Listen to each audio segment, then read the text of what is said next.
Is there anything that you guys think that tournament organizers at the low level or the USFA at the high level can do to help stop these situations from happening, or control the narrative a little better? Anything like that from anybody? I think Um, you can go, Nick.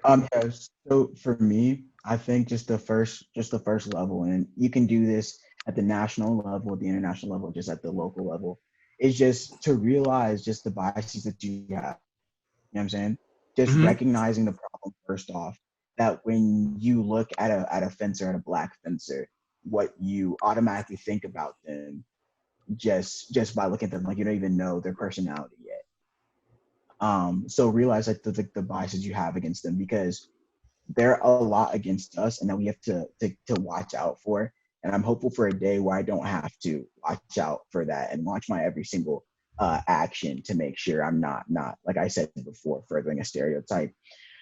Secondly, just have discussions about this. I really like what USA Fencing has done with the diversity board that they're creating and things like that, because that's a great way for them to open up conversations and things like that about the things that are going on. And finally, I just want people just to understand that this does exist. That it's not something that like we like make up sometimes, or as an excuse to why we don't do certain things or something like that. It does exist. It is real, and people just need to go ahead and recognize that. Yeah, for sure. Kamar? I was I was just gonna piggyback on the idea that it is a good idea to have a diversity board and also just more integration into the sport because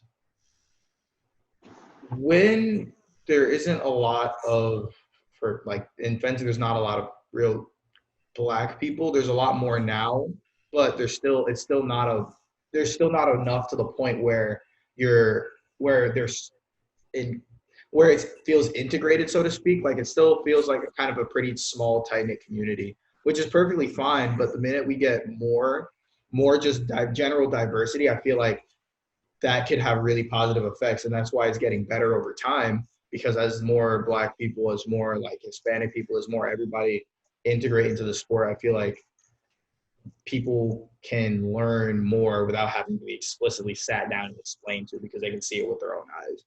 And I feel like in terms of, I don't know if the Mm. USFA does this, but in terms of dealing with complaints, I feel like if they had to go through a process to understand, well, is this a pattern of behavior that is happening towards minorities at a disproportionate rate?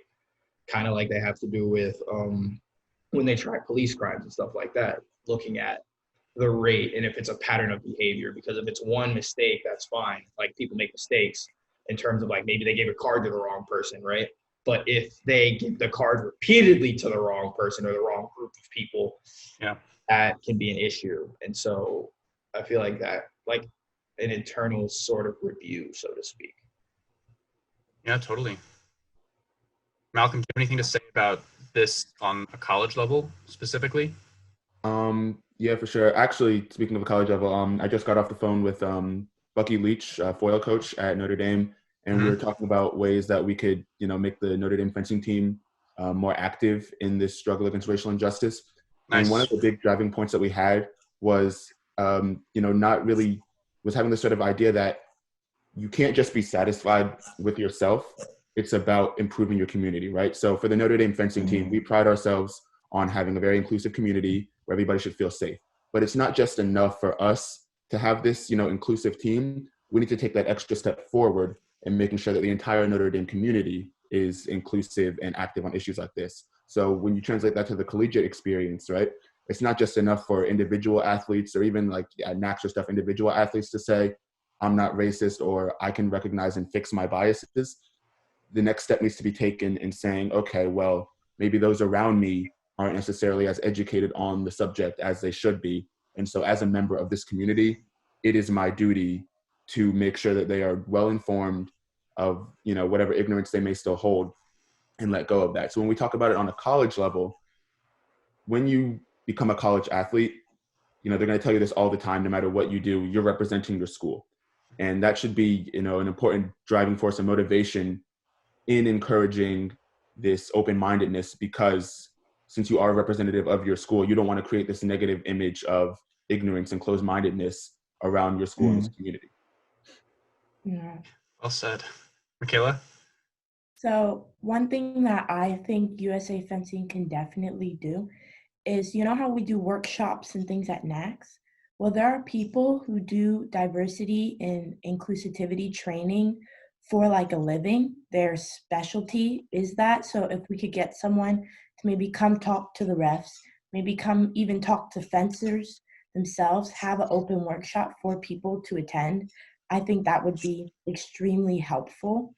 I also think something that would be helpful is also just getting more and more African American people, Hispanic people, just open up the sport, make the sport accessible for people of color. And I think that's something that's really starting to happen. But the problem with the sport, it's not as accessible as it needs to be for large numbers of people of color to participate and to win in the sport, which I think is something that's super important, which I'm starting to see a lot more programs to help people at least understand what fencing is and get to know about the sport, which is really nice.